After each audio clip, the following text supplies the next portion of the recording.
इधर देखो question, a tuning fork produces sound wave of frequency. एक ट्यूनिंग फोर्क है जिसका फ्रीक्वेंसी 500 हर्ज है। 500 हर्ज फ्रीक्वेंसी होने का मतलब क्या?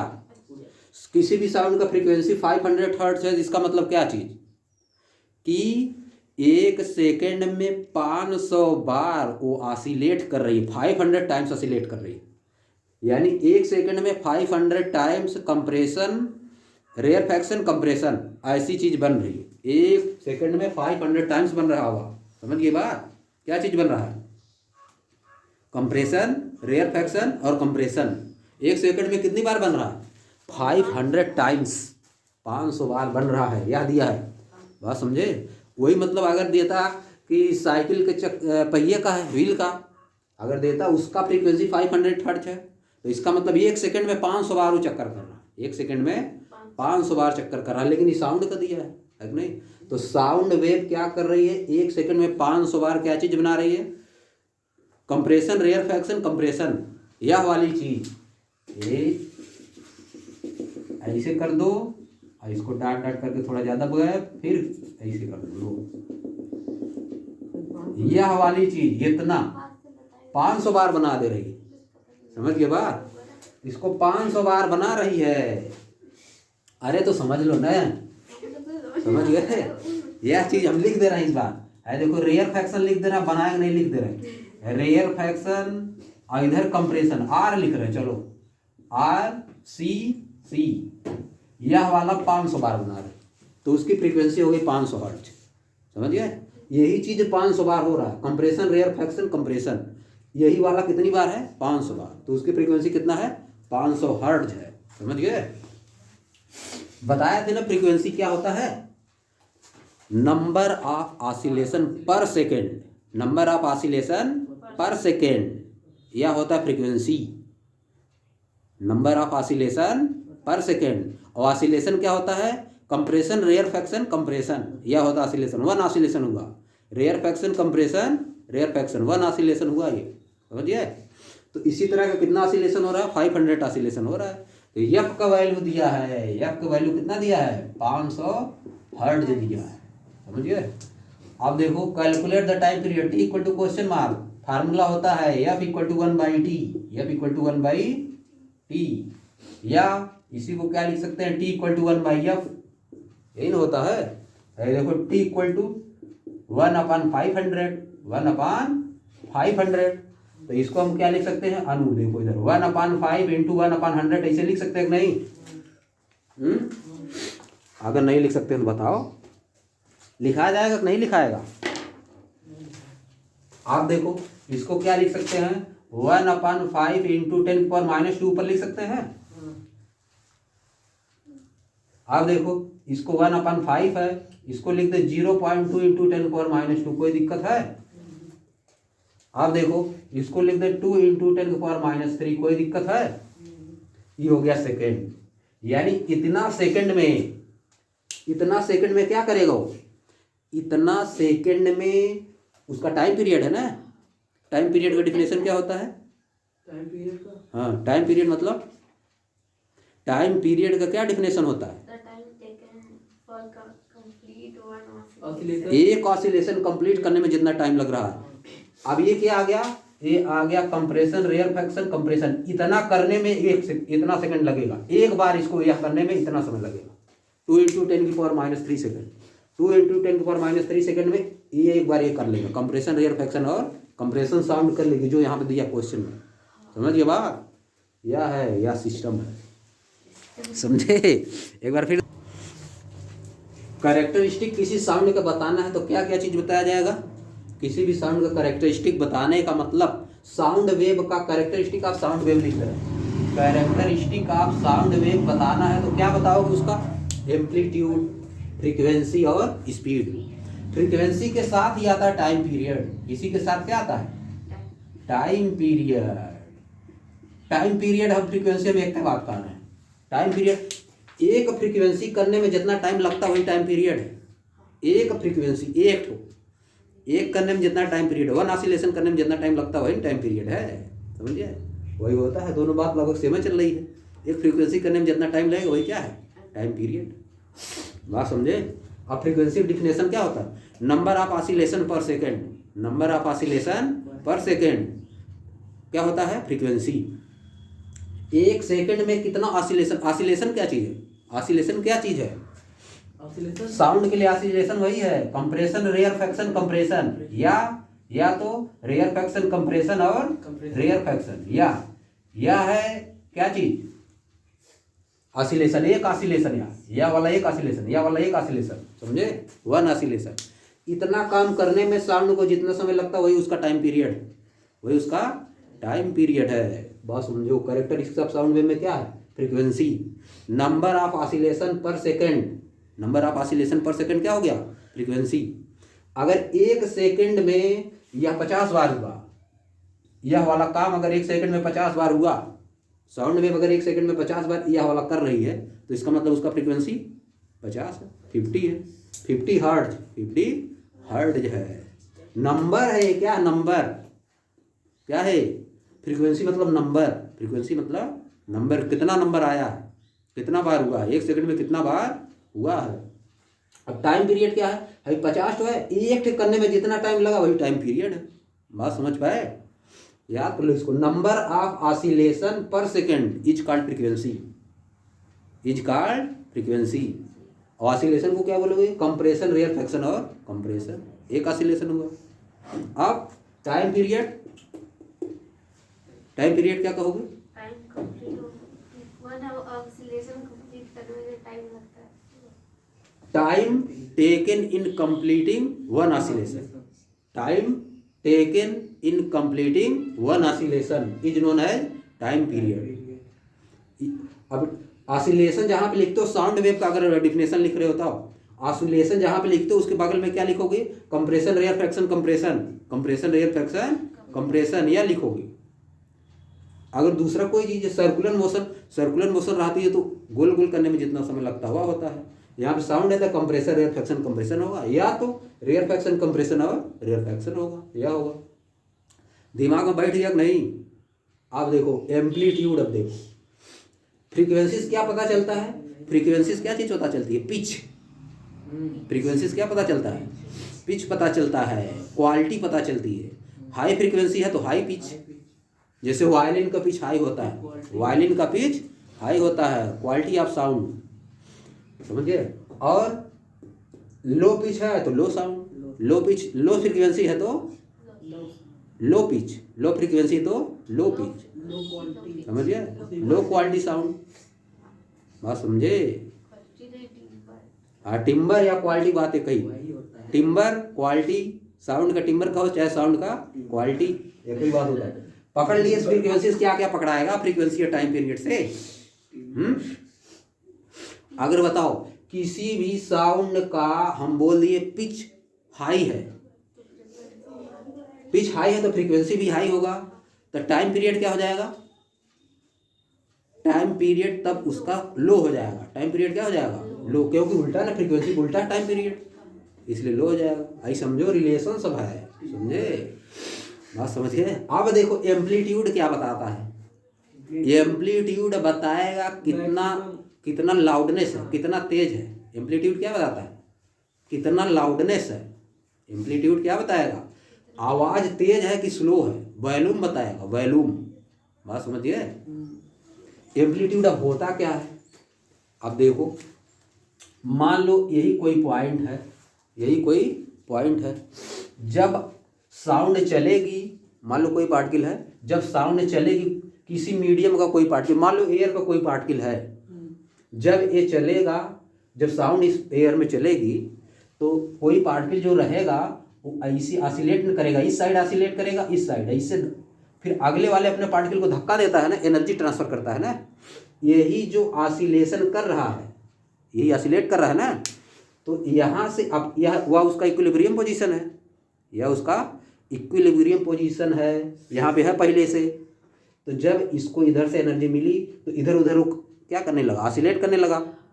जो मैक्सिमम ऑसिलेशन कर रहा है वही एम्पलीट्यूड है। यहाँ से जो मैक्सिमम डिस्टेंस इस साइड गया और जो मैक्सिमम डिस्टेंस इस साइड गया, एक साइड का डिस्टेंस मैक्सिमम, वही क्या है, एम्पलीट्यूड, समझिए। मैक्सिमम डिस्प्लेसमेंट क्या है? एम्पलीट्यूड। समझिए, मैक्सिमम डिस्प्लेसमेंट क्या होता है? एम्पलीट्यूड। वही अगर दूसरा होता, साउंड वेव ना होके दूसरा वाटर वेव होता, तब क्या करता? तब उसका पार्टिकल ऐसे चलता, ऊपर नीचे ना, उसका पार्टिकल ऊपर नीचे करता है परपेंडिकुलर डायरेक्शन में। जिस वेव जिस डायरेक्शन में जा रहा है उसके परपेंडिकुलर डायरेक्शन में करता है। साउंड वेव लॉन्गिट्यूडनल वेव है, वाटर वेव क्या है? ट्रांसवर्स वेव है। लॉन्गिट्यूडनल वेव में वेव जिधर चलती है उसी डायरेक्शन में ये क्या करता है? ऑसिलेट करता है। और ट्रांसवर्स वेव में क्या करता है? परपेंडिकुलर ऑसिलेट करता है। इसमें क्या हो जाएगा? डिस्प्लेसमेंट ऊपर वाला, यह वाला इक्विलिब्रियम पोजीशन से जितना मैक्सिमम डिस्प्लेस्ड हुआ वही क्या है? डिस्प्लेसमेंट। वही क्या है? डिस्प्लेसमेंट। बात समझे? अब देखो इसको उसमें कैसे लिखा जाता है, इसमें कैसे लिखा जाता है। इस तरह से खींच के इस तरह जो बना दिया जाता है, इसमें यह लिखा जाता है डिस्प्लेसमेंट। यही है एम्पलीट्यूड, मैक्सिमम डिस्प्लेसमेंट। यही क्या है?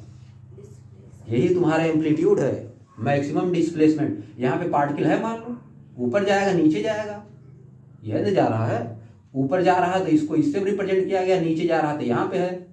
समझ गए? यही चीज क्या है? एम्पलीट्यूड क्या है? Maximum displacement. देखो इधर इसका ग्राफ बना दे, इसको मिटा दे। देखो इधर, आप देखो इधर, इस पे हम कर दे रहे हैं डिस्प्लेसमेंट पार्टिकल का। वाई एक्सिस पे क्या कर दे रहे हैं? पार्टिकल का डिस्प्लेसमेंट। इस पे क्या लिख दे रहा है? डिस्प्लेसमेंट। इस पे लिख दिए, इस वाले एक्सिस पे। और इस पे लिख दे रहे हैं डिस्टेंस क्या चीज? डिस्टेंस मतलब जो साउंड ट्रेवल कर रही है, डिस्टेंस। साउंड आगे बढ़ रही है ना, वह वाले डिस्टेंस इस पे। और जो पार्टिकल का डिस्प्लेसमेंट हो रहा है अपने जगह पे, ऊपर नीचे जो कर रहा है, साउंड में तो इधर उधर करेगा, उस डिस्प्लेसमेंट को इस पे हम कर रहे हैं। और जो साउंड जा रही है आगे, उसको डिस्टेंस जो कवर कर रही है साउंड, उसको इस पे। समझिए? तब अगर बनाएंगे इसका ग्राफ तो बनेगा इस तरह से, इसका ग्राफ बनेगा इस तरह से। समझिए? ये ग्राफ है। वाटर वेव ऐसे चलती भी है, वाटर वेव नहीं है, ये ग्राफ है। तुम लोग पहले हम बताए थे वाटर वेव बना के दो तरह से, एक स्लिंकी बनाए थे और एक इस तरह बनाए थे। शुरुआत में बनाए थे एक तो ऐसे और एक बनाए थे ऐसे वाला। जैसे वाटर वेव चलती है उसी तरह से ग्राफ भी बनता है। ये ग्राफ है, ये वेव नहीं है, उसका क्या है? ग्राफ। साउंड वेव तो कंप्रेशन रेयर फ्रैक्शन कंप्रेशन में चलती है, उसी का ग्राफ है, इसी का क्या है? ग्राफ। डिस्प्लेसमेंट को इस पे, किस चीज का डिस्प्लेसमेंट? पार्टिकल का डिस्प्लेसमेंट। एयर में पार्टिकल है, जिस मीडियम में चलेगी उसका। समझ गए? इधर इस पे क्या हुआ? एक्सिस पे डिस्प्लेसमेंट। और इधर क्या? डिस्टेंस जो कवर कर रही है, आगे जो जा रही है साउंड, वाह इस पे डिस्टेंस है। तब यह देखो, यह क्या है? यह मैक्सिमम डिस्प्लेसमेंट हुआ। मैक्सिमम डिस्प्लेसमेंट यही ना हुआ? बात समझे? इस साइड ये दोनों मैक्सिमम डिस्प्लेसमेंट हुआ। इसी मैक्सिमम डिस्प्लेसमेंट को क्या बोलते हो? एम्पलीट्यूड। इसको ए से, इसको किससे? मैक्सिमम डिस्प्लेसमेंट को ए से रिप्रेजेंट किया जाता है। मैक्सिमम डिस्प्लेसमेंट यानी एम्पलीट्यूड को ए से रिप्रेजेंट करोगे, और डिस्प्लेसमेंट को किससे रिप्रेजेंट किया जाता है? वाई से। डिस्प्लेसमेंट को किससे रिप्रेजेंट करोगे? इस एक्सिस पे वाई से। लेकिन मैक्सिमम डिस्प्लेसमेंट को ए से। मैक्सिमम डिस्प्लेसमेंट को क्या बोलते हैं? Amplitude. Maximum displacement equal to amplitude. Maximum displacement को ए से, इसीलिए उसका नाम एम्पलीट्यूड है। और केवल डिस्प्लेसमेंट, मान लो यहाँ से यहीं तक गया, तब उसको किससे रिप्रेजेंट करोगे? वाई से। उसको किससे रिप्रेजेंट किया जाता है? वाई से। समझ गए? तो अब देखो, तुमको एम्पलीट्यूड का डिफिनेशन अभी को लिखे थे। एम्पलीट्यूड का डिफिनेशन देना है तो क्या लिखोगे बताओ? एम्पलीट्यूड का definition, maximum displacement covered by the particle is called amplitude. The maximum displacement from their equilibrium position, ये भी लिखो, maximum displacement of the particle maximum amplitude heading डाल के लिखो, इस तरह का थोड़ा बना लिखना, एम्पलीट्यूड हेडिंग डालो, AMPLITUDE एम्पलीट्यूड। अब एक बार सुन लो, तुम लोग अपने से लिखो, द मैक्सिमम, एक बार सुन लो पहले ध्यान से, the maximum displacement of the particle from their equilibrium position. भाई देखो इक्विलिब्रियम पोजीशन है, ये यहाँ पे है ना, तो ये क्या है इक्विलिब्रियम पोजीशन, ये क्या है देखो इधर फिर से, यह क्या है, ये कोई पार्टिकल है तो यह उसकी इक्विलिब्रियम पोजीशन है। अब या इधर भी कर सकता है, इधर उधर भी, या तो जिस तरह का साउंड रहेगा, जिस तरह का वेव रहेगा उसी तरह होगा। लॉन्गिट्यूडनल वेव रहेगा तो इस साइड होगा, अगर ट्रांसवर्स वेव रहेगा तो ऊपर नीचे, ट्रांसवर्स वेव रहेगा तो ऊपर नीचे। The maximum displacement of particle from their equilibrium position during a wave oscillation, during a wave oscillation is called amplitude. The maximum displacement of particle from their equilibrium position, the maximum displacement of particle from their equilibrium position during a wave oscillation, during a wave oscillation, wave चल रही है, is called amplitude, is called amplitude, is called amplitude. अब नीचे लिखना है कौन सा चीज डिटरमाइन करता है, इट डिटरमाइन, नीचे लिख दो तीर का निशान बना के, इट डिटरमाइन द लाउडनेस, कितना तेज आवाज इसको ना डिटरमाइन करेगा, देखो it determine the loudness of the sound, loudness of the sound, it determines the loudness of the sound.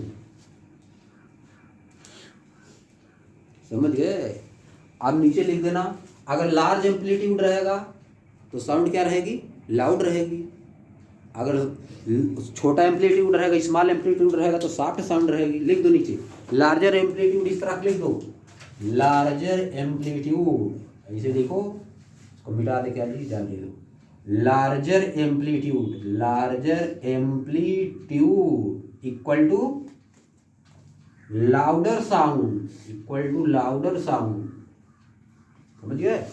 और लिख दो स्मॉलर एम्पलीट्यूड, स्मॉलर एम्पलीट्यूड, तो क्या हो जाएगी, स्मॉल एम्पलीट्यूड लिख दो, चाहे स्मॉलर, तो क्या रहेगा बताओ, सॉफ्टर साउंड रहेगी ना, सॉफ्ट साउंड, सॉफ्टर साउंड, यह हो गया। या स्लो साउंड भी लिख सकते हो। बात समझ पाए। अब एक बात और देखो, लाउडनेस क्या चीज है, लाउडनेस क्या चीज है, एक होता है इंटेंसिटी, एक होता है लाउडनेस, दो चीज होती है। देखो सुनो पहले इधर देखो, इंटेंसिटी और लाउडनेस इसी समय समझ लो, बाद में तुम लोगों को लेकिन दिया है, लेकिन यही बात बता रहे हैं। इंटेंसिटी होती, इंटेंसिटी और एक क्या है लाउडनेस, दोनों में डिफरेंस होता है। तुम सोचोगे दोनों एक का है, समझिए। इंटेंसिटी तुम हिंदी में याद किए होगे तीव्रता, इंटेंसिटी मतलब तीव्रता। अब देखो किसी साउंड की इंटेंसिटी बहुत ज़्यादा है, अगर इसका मतलब जिस सोर्स से वो साउंड निकल रहा है वहाँ से बहुत तेज निकल रहा है, वहाँ से वो बहुत लाउड निकल रहा है, बात समझे। लाउडनेस क्या है, यह तुम्हारे ईयर से रिलेटेड है, ईयर से तुमको सुनाई कितना दे रहा है, तुमको फील कितना, सेंस कितना हो रहा है, ईयर को कितना सेंस हो रहा है उसको बोला जाता है लाउडनेस।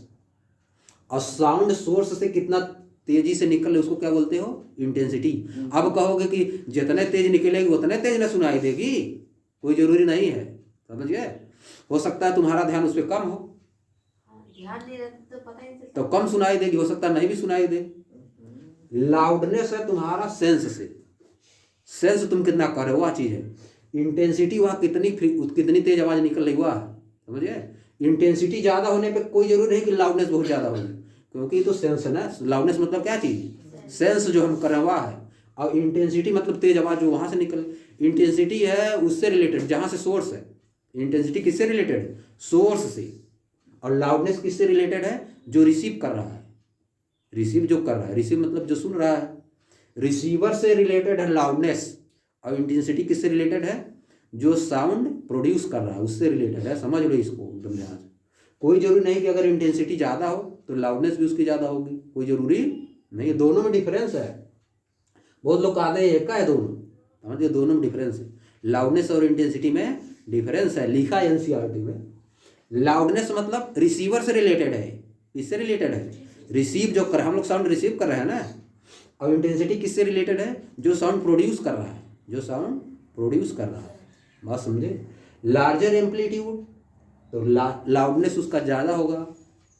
और क्या, अगर स्मॉलर एम्पलीट्यूड है तो सॉफ्ट साउंड होगा। बात समझे? और एक पॉइंट लिखो, नीचे लिखो। अब एक बात और देख लो, जो एम्पलीट्यूड तुम्हारा चल रहा है, इधर देखो, अगर वेव जैसे साउंड वेव जा रही है तो कुछ दूर जाके खत्म न हो जाती है। इसका मतलब स्लो होती जाती है, स्लो होती जाती है, फिर खत्म हो जाती है। इसका मतलब जब शुरुआत में जब साउंड जहाँ से प्रोड्यूस हुई है वहाँ पे एम्पलीट्यूड बड़ा रहेगा, फिर धीरे धीरे आगे जाते जाते छोटा हो जाएगा, है कि नहीं?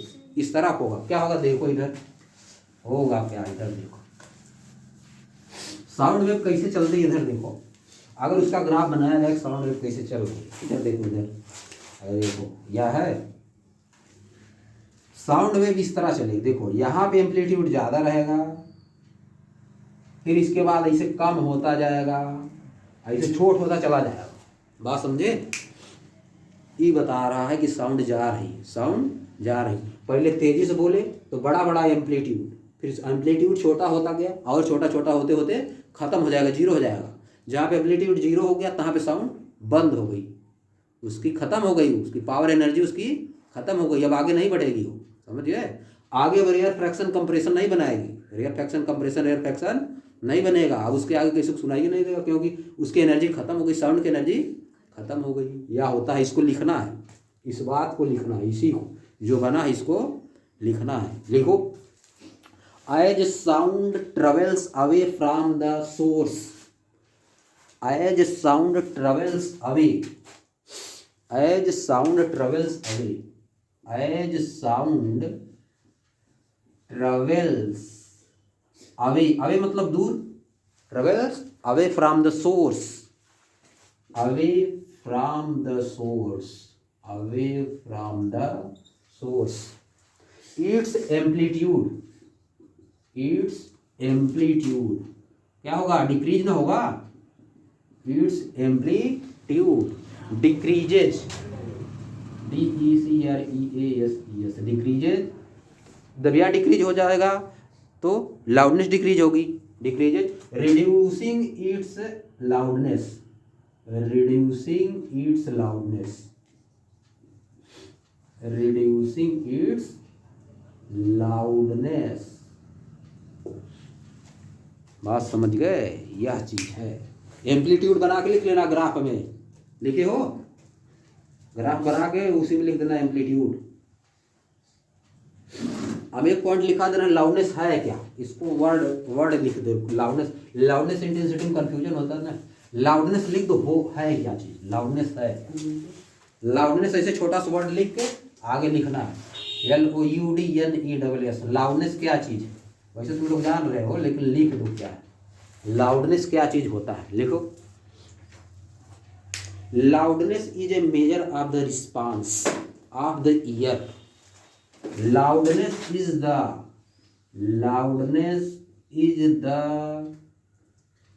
measure मतलब मापन, measure of the response, measure of the response of the ear to the sound, of the ear to the sound, of the ear to the sound। यह होता है loudness is the measure of the response of the ear to the sound. Ear sound को कितना, loudness को, year sound को कितना response दे रहा है, उसका मेजर क्या है, लाउडनेस। ईयर साउंड को कितना रिस्पांस दे रहा है, यानी कितना ध्यान से सुन रहा है, वह चीज क्या है, लाउडनेस। उसी को मापना। ईयर साउंड को कितना रिस्पांस दे रहा है, उसी का मेजर क्या है, लाउडनेस। ये हो गया, आप समझ गए। हो गया तुम्हारा एम्पलीट्यूड खत्म। बात समझे? एम्पलीट्यूड के साथ ही आता है वेवलेंथ। एम्पलीट्यूड का ही वो भी डिस्टेंस, ये भी डिस्टेंस डिस्प्लेसमेंट है। एम्पलीट्यूड क्या है? मैक्सिमम डिस्प्लेसमेंट है। इसी के साथ आएगा वेवलेंथ। इसी के साथ क्या आता है? वेवलेंथ। उसके बारे में बता रहे हैं, देखो। तो इसमें लाउडनेस कहाँ दिया है? अरे वो सब छोड़ो, अभी बाद में बताएंगे, वो सब मत देखो, अभी बाद में देखो। लाउडनेस कहाँ दिया था कि आप बाहर पढ़ा रहे हैं तो फोन में समझ में कहाँ से आएगा? इधर देखो, अब लिखो वेवलेंथ। वेवलेंथ लिखो।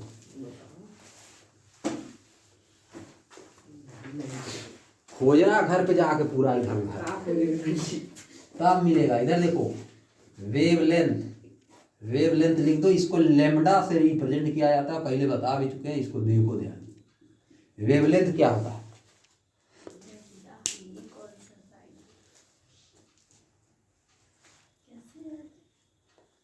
लिख दो, आंसर डायरेक्ट लिखो। The distance between two consecutive compression. Answer इसका डायरेक्ट लिखो, वो कई बार बता चुके। Distance between two consecutive, CONSECUTIVE, consecutive compression or rarefaction. Compression or rarefaction. इसी को हम लोग क्या बोलते हैं? बस crest or trough. Crest or trough, ये भी लिख सकते हो। समझ गए? Crest or trough. In a sound wave, in a sound wave, in a sound wave, in a sound wave is called wavelength, is called wavelength। यह होता है इसका definition. The distance between two consecutive compression or rarefaction, या distance between two consecutive crest or troughs is called wavelength, is called wavelength। अब wavelength distance न है। देखो क्या, देखो ग्राफ में, देखो ग्राफ में, देखो ग्राफ बना भी लेना, तुम्हारा मन कहेगा। ऐसे बना भी चुके हो कई बार, या देखो कई बार बना चुके हो। अरे देखो यह है, यह है तुम्हारा, ये क्या है? क्रेस्ट। ये क्या है? क्रेस्ट। ऊपर वाला क्या होता है? क्रेस्ट। या तो क्रेस्ट है, या तो ये क्या है? कंप्रेशन है। या तो क्रेस्ट है, या तो कंप्रेशन है। ग्राफ के लिए बता रहे हैं।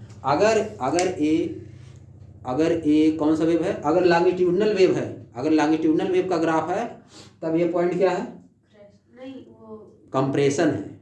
अगर यह वेव ट्रांसवर्स वेव है, तब ये पॉइंट क्या है? क्रेस्ट। समझिए? ये भी क्रेस्ट है, ये भी क्या है? क्रेस्ट। दो क्रेस्ट के बीच का डिस्टेंस को क्या बोलते हो? वेवलेंथ। यही है वेवलेंथ। या तो यही क्या है? कंप्रेशन है, या तो क्या है? कंप्रेशन। ये भी क्या है? कंप्रेशन। या तो दो कंप्रेशन, दो कॉन्जिक्यूटिव कंप्रेशन के बीच के डिस्टेंस, कॉन्जिक्यूटिव लिखा है। कॉन्जिक्यूटिव मतलब लगातार। यह हुआ, इसके जस्ट बाद जो आएगा क्रेस्ट, उसके बीच का डिस्टेंस। समझिए? अब देखो, यह हुआ ट्रफ, या देखो यहाँ ट्रफ है, नीचे देखो यह ट्रफ है, इसके जस्ट बाद जो ट्रफ आएगा यहाँ पे आगे आएगा एक ठो, उसके बीच का डिस्टेंस क्या है? वेवलेंथ। ये क्या है? Distance between two consecutive compression. चार तरीके से इसको बोल सकते हो, और लिखा उसमें, लिखा भी चार तरीका हो गया, उस तरह से लिख दिए। Distance between two consecutive crest, ये बोल सकते हो। Distance between two consecutive compression, या distance between two consecutive rarefaction, या distance between two consecutive trough. तो बीच का डिस्टेंस क्या है? Wavelength. Compression, rarefaction, trough, crest. समझे? ए है, उनके बीच का डिस्टेंस क्या है? वेवलेंथ। समझ गए बात? आप बताओ इसका यूनिट क्या होगा? डिस्टेंस ही तो है क्या? एम्पलीट्यूड का तुमको अगर निकालना है क्या होगा इसका यूनिट? एम्पलीट्यूड का यूनिट क्या होगा? डिस्टेंस है तो मीटर होगा। वेवलेंथ का यूनिट क्या होगा? डिस्टेंस है तो मीटर होगा। दोनों का यूनिट मीटर है होगा। समझ गए? लिख दो एसआई यूनिट इसका क्या है? SI unit of wavelength metre, METER, M लिख दो ब्रैकेट में। एसआई यूनिट इसका क्या होता है? मीटर। डिस्टेंस जहाँ पाए, डिस्प्लेसमेंट जहाँ पाया सब उसका यूनिट मीटर होगा, चाहे जो रहे। एम्पलीट्यूड का भी यूनिट वही होगा, मीटर। बात समझे? एम्पलीट्यूड तो डिस्टेंस ही है ना। एम्पलीट्यूड क्या है? डिस्टेंस है, तो उसका यूनिट मीटर होगा। आप नीचे लिखो एक पॉइंट और तीर का निशान बना के। The wavelength is the physical distance. The wavelength is the physical distance. The wavelength is the physical distance. Physical, PHYSICAL, physical distance over which the wave pattern repeats. The wavelength is the physical distance over which the wave pattern repeat. The wave patterns repeats. REPEATS. बात समझिए? इस बात को समझ पाए? The wavelength is the physical distance over which the wave pattern repeats. Repeat होता है, बार बार repeat होता है कि नहीं? है देखो, रेयरफैक्शन, कंप्रेशन, रेयरफैक्शन, ये एक वेवलेंथ हो गया। इसके बाद फिर यही रिपीट ना होगा, फिर होगा रेयरफैक्शन, कंप्रेशन, फिर क्या होगा? कंप्रेशन, रेयरफैक्शन, कंप्रेशन, फिर क्या होगा? रेयरफैक्शन, कंप्रेशन, रेयरफैक्शन, रिपीट होता है। इसी तो वेवलेंथ बोलते हो, इतना डिस्टेंस को एक वेवलेंथ बोलते हो। Wavelength is the physical distance over which the wave pattern repeats. The wave pattern repeats, आगे इटसेल्फ भी लिख सकते हो। वेव पैटर्न रिपीट्स में हो गया, लेकिन आगे अगर चाहो तो itself. Wave pattern repeats itself, यानी स्वयं को रिपीट करती है। आगे लिख भी दो, चलो। Wave pattern repeats itself. समझिए? रिपीट करती है खुद को। अब एग्जाम्पल लिखो। एग्जाम्पल में लिखो, क्या लिखोगे? लिखो, if a sound wave moves through air. If a sound wave moves through air. If a sound wave moves through air. फिर तेजी से लिखना, काम लगा के लिखो। The distance from one compression to the next compression. The distance from one compression to the next compression. To the next compression, या bracket में लिख दो आर। आप ब्रैकेट में मत लिखना, फिर आर लिखो, उसके बाद आर, ORR वाला रहेगा। Or one rarefaction to the rarefaction to the next rarefaction. तुम्हारे दिमाग में इमेज बनना चाहिए। One rarefaction to the next rarefaction is its wavelength. Is its wavelength. How, पीछे वाला बंद करो, पीछे वाला बंद करो। अरे क्या स्पीड पे आ जाओ। Speed of wave, speed of sound wave, speed of sound wave, सब कुछ वही है जो पढ़े हो तुम लोग उसमें, मोशन में। समझे? वही है। लिख दो, the distance travelled by sound wave per unit time. Distance, the distance लिख दे रहे हैं। The distance travelled by sound wave, travelled by sound wave per unit time, per unit time. बस हो गया। The distance travelled by sound wave per unit time. Unit क्या होगा? Metre. Metre क्या होगा? मीटर कहाँ होगा जी? मीटर पर सेकेंड होता है। यूनिट इसका क्या होगा? इसका unit metre per second. Metre per second. समझ गए? एसआई इंटरनेशनल सिस्टम, एसआई मतलब international system, SI unit metre per second. आप लिख रहे हैं फैक्टर कौन कौन जो स्पीड को अफेक्ट करते हैं, फैक्टर अफेक्टिंग स्पीड्स, लिखो हेडिंग डाल दो स्पीड के अंदर, factor affecting speed, factor affecting speed of a sound wave, speed of sound waves.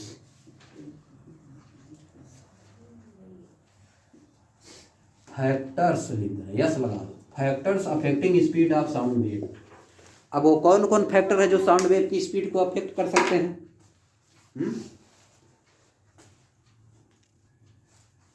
जैसे सॉलिड में अगर चल रही है साउंड तो उसका स्पीड बहुत ज्यादा होगा। अब तुम लोग सुनते हो देखते हो, जैसे देखो जब बरसात होती है, बादल कभी अगर रहता है, गरजता है जब बादल, पहले देखो पहले चमकता है कि नहीं, पहले चमकता है फिर गरजता है। तो पहले चमकता गरजता नहीं, वो दोनों काम एक ही साथ होता है, समझ गए। लेकिन लाइट की स्पीड बहुत ज़्यादा होती है इसीलिए पहले आ जाता है यहाँ। और साउंड की स्पीड देखो बहुत कम है, 332 मीटर पर सेकंड होता है। साउंड की स्पीड होता है 332 मीटर पर सेकंड, समझ गए। और लाइट होता है 10 की पावर 8 मीटर पर सेकंड। इतना ज़्यादा स्पीड है कि पहले 3-4-5 मिनट पहले आ जाता है, ऊपर से 4-5 मिनट पहले आ जाता है, तब बाद में आता है, समझ गए। तो स्पीड को स्पीड कौन कौन चीज़ अफेक्ट करता, लिखो factor affecting the speed of wave, लिख दो साउंड वेव डिपेंड्स ऑन, लिख दो speed of sound wave depends on the nature of the medium, speed of the sound waves depends upon the nature of the medium, depends upon the nature of the medium, nature of the medium, nature of the medium, medium का nature जिसमें जो चल रही है, जिसमें sound चल रही है उस मीडियम का नेचर कैसा है उसी पे साउंड डिपेंड करेगी। बात समझ गए। अब मीडियम बगल में लिख दे रहे हैं, क्या होता है, सॉलिड लिक्विड गैस होता है, सॉलिड लिक्विड और गैस, सॉलिड लिक्विड गैस।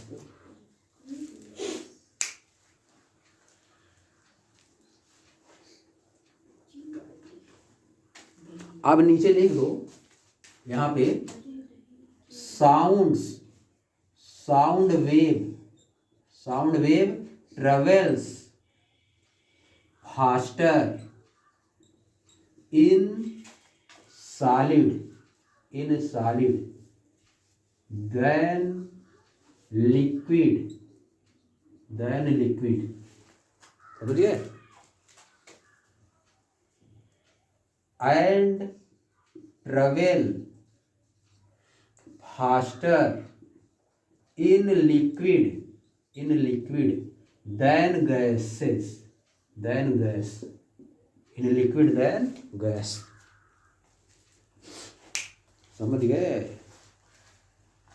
आप तो अगर हम लिख दें इस तरह से लिख दें, स्पीड ऑफ साउंड, शॉर्ट में इसको कर दे रहे हैं, स्पीड ऑफ साउंड ऐसे कर दें अगर, तो सॉलिड में ग्रेटर रहेगा, इसे ग्रेटर का निशान बना देना, सॉलिड में सबसे ज़्यादा ग्रेटर, फिर उसके बाद लिक्विड में होता है, फिर इसके बाद गैस में होता है, गैस में सबसे कम होता है।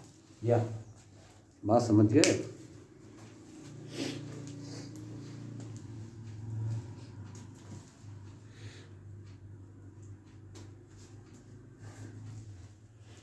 एक चीज और, टेम्परेचर, टेम्परेचर अगर बढ़ता है, टेम्परेचर और डेंसिटी, यानी साउंड किस पे, सॉलिड लिक्विड गैस में हो रहा है, सॉलिड में स्पीड ज़्यादा हो रही है, लिक्विड में उससे कम, और सॉलिड में गैस में सबसे कम। इसका मतलब डेंसिटी पे डिपेंड कर रहा है, इसका मतलब डेंसिटी, सॉलिड का डेंसिटी ज़्यादा होती है, यानी जिस चीज़ का डेंसिटी ज़्यादा रहेगी उसमें साउंड की स्पीड ज़्यादा रहेगी, जिसका डेंसिटी कम जैसे डेंसिटी के हिसाब से होता है, समझ गया।